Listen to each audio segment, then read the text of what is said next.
Hello and welcome back to the Survivor League Breakdown. I'm your host, Josh Shepardson, and you can follow me on Twitter where I post this at BChat50. And let's jump right into the plays for this week. Starting with my top plays, I got three of them, and broke things up just a little bit differently this week. But starting at the top, we've got the biggest favorites of the week. The Seattle Seahawks are hosting the Cleveland Browns. They are 14.5-point favorites, and even with Thomas Rawls out, Russell Wilson is playing at an exceptionally high level. The Browns are playing at the exact opposite of an exceptionally high level. Seahawks should have little trouble not only beating the Browns, but I think covering the 14.5-point spread. This should be a laugher, and not a lot to sweat here. Next up, we got the second biggest favorites of the week, so I'm really going out on a limb this week with my top plays. But New England, 14-point favorites against the Titans at home.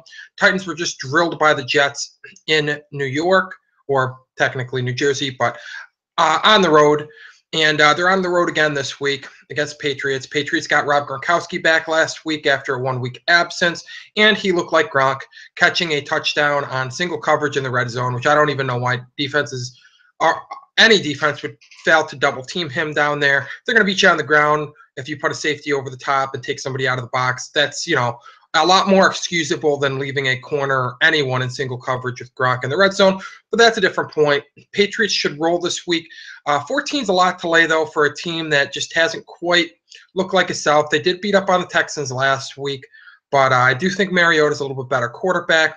That said, he's a rookie. He's facing Bill Belichick. Belichick and the Pats should be able to take Delaney Walker away from him, which means that Mariota's probably going to have to try to beat them with rookie Dorial Green-Beckham, Harry Douglas, and if Kendall Wright's healthy, Kendall Wright, but not sure what his playing status is at this point in the week. So big point spread to lay, but I do think the Patriots cover it. And then the third top play of the week, Kansas City is on the road at Baltimore against the Ravens. They're 7.5-point favorites, and they are on fire. The offense really didn't get going against the Chargers last week, but the defense was awesome again, holding the Chargers to just 3 points.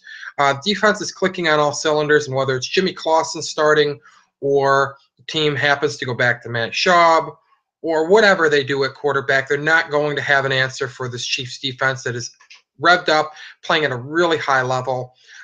They struggle with defending the pass. Alex Smith is taking care of the football this year. He's not beating himself. And he's actually thrown to his receivers a little bit this year, which, in his defense, when Dwayne Bowe's your number one, it's kind of understandable why he wasn't as willing to go to receivers last year. But Macklin's been very good this year. Albert Wilson looked good last week. And he still has Travis Kelce, not to mention Charcandrick West has looked good, filling in for Jamal Charles. So I think they have little problem beating the Ravens, and I also think that they cover that 7.5-point spread, even in a road contest. As far as my secondary picks, Jets are laying 3.5 points on the road at Dallas. They just beat up on the Titans. Matt Castle and the Cowboys, their offense just can't get out of its own way without Tony Romo under center. So Jets should roll on this one. Next up, Vikings are laying 5.5 to the Bears.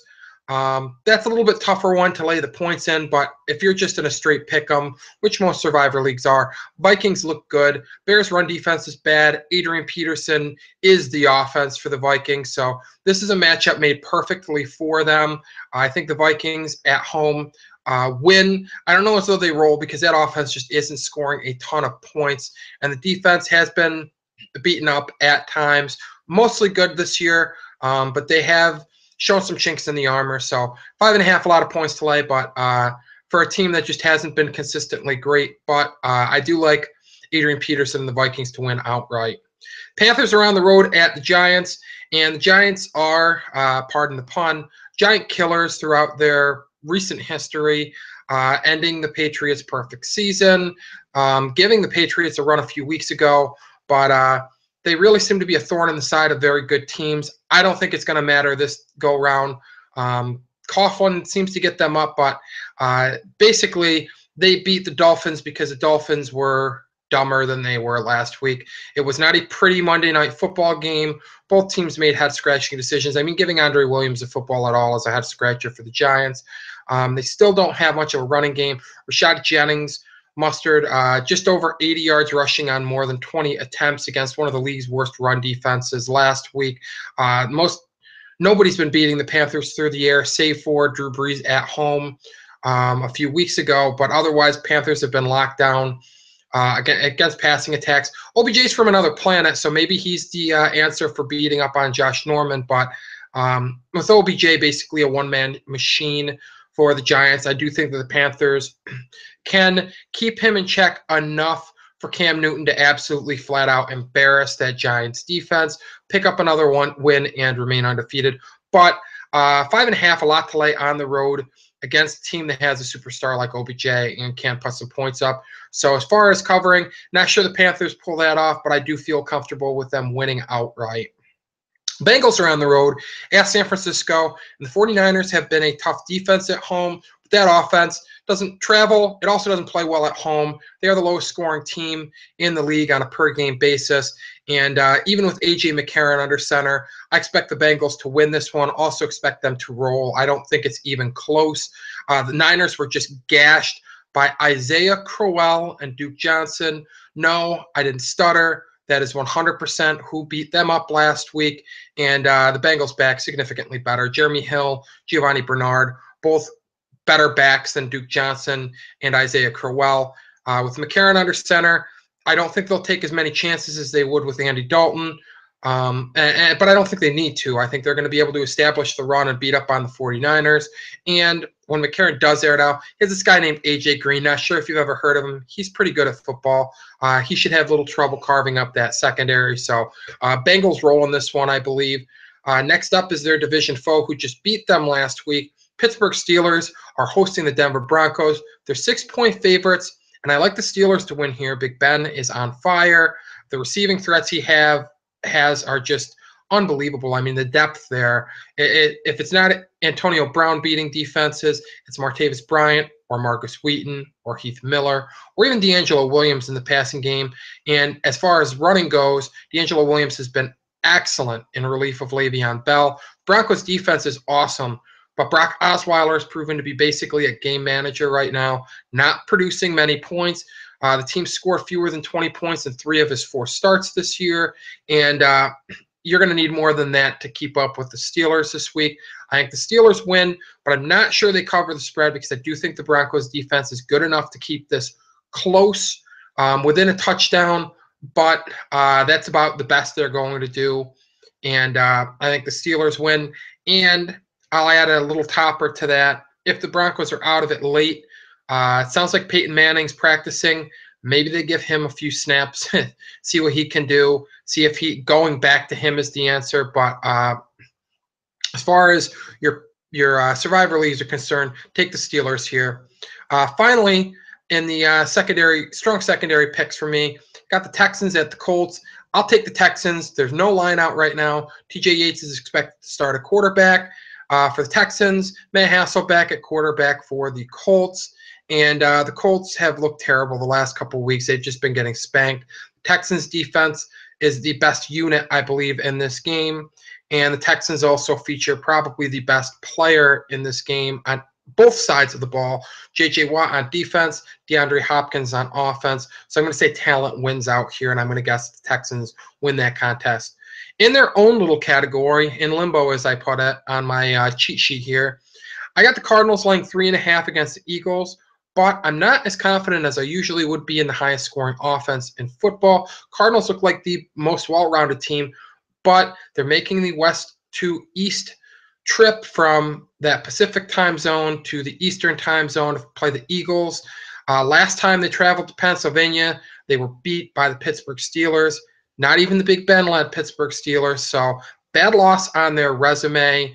And while that leaves a bad taste in my mouth, I still think that they end up beating the Eagles, who are in contention for that NFC East title, coming off of back-to-back wins against the Patriots and Bills.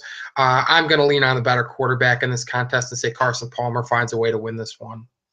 As for the rest of the games, take the Rams laying 2.5 against the Bucs, but I say that without strong convictions.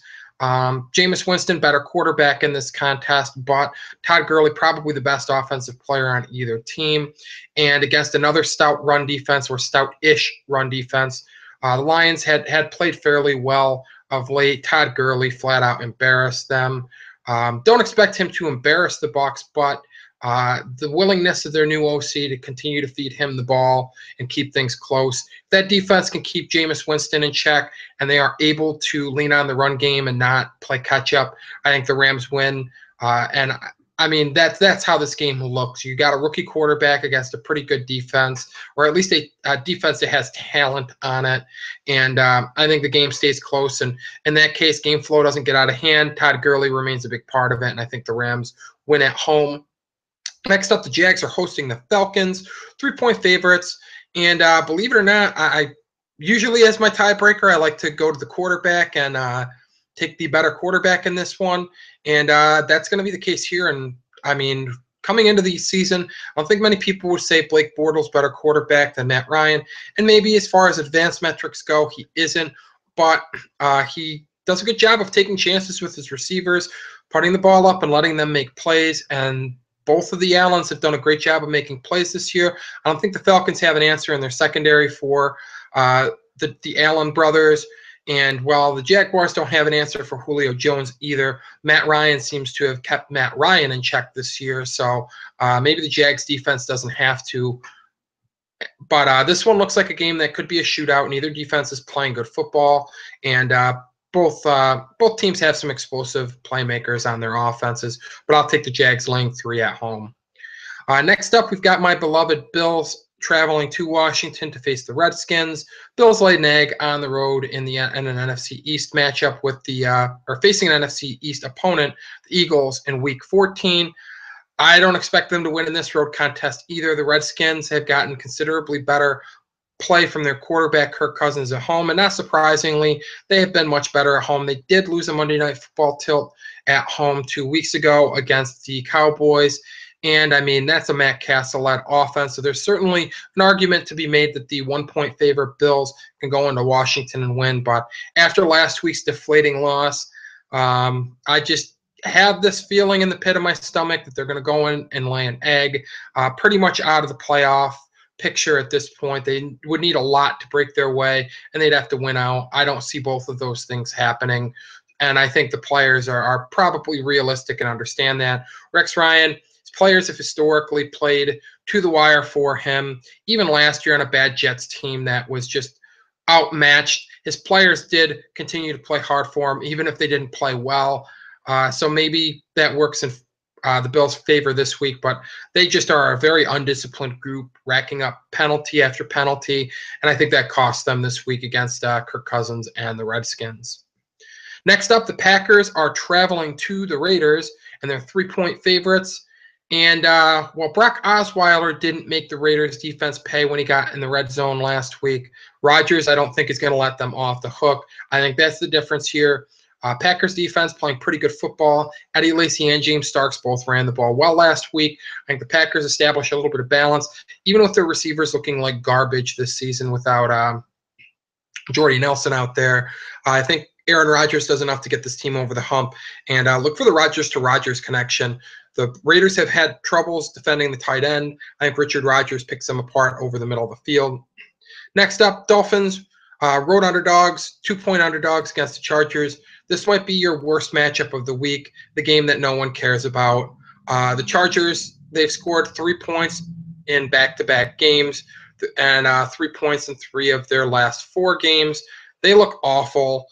Granted, 2 of those games were against the Chiefs. 1 was against the Broncos, so they were facing elite defenses. But Phillip Rivers has no one to throw to at this point. I mean, he just has a really banged-up receiving core. And as bad as the Dolphins are, I'll take Lamar Miller to gash that run defense that hasn't had an answer for running backs all year. And I think that ends up being the difference. The final game of the week is Monday Night Football tilt between the Saints and the Lions in New Orleans. I'll take Drew Brees at home to beat the Lions in a shootout. Drew Brees is awesome at home. And Matthew Stafford, I think, makes enough mistakes that he'll make one that ends up being the difference in what is just an offensive shootout. Neither defense really has answers for anybody at this point. So I have more faith in Drew Brees not making a mistake than I do Matthew Stafford doing so. So that's going to wrap things up for this week's podcast. Check out all the great content at fantasyfootballcafe.com. We've got articles to help you in your season-long leagues, an active fantasy football forum, and, of course, a podcast like this one. Check those out, win your matchups, and hopefully take home a fantasy football title this year. Till next week, I'm checking out, and good luck.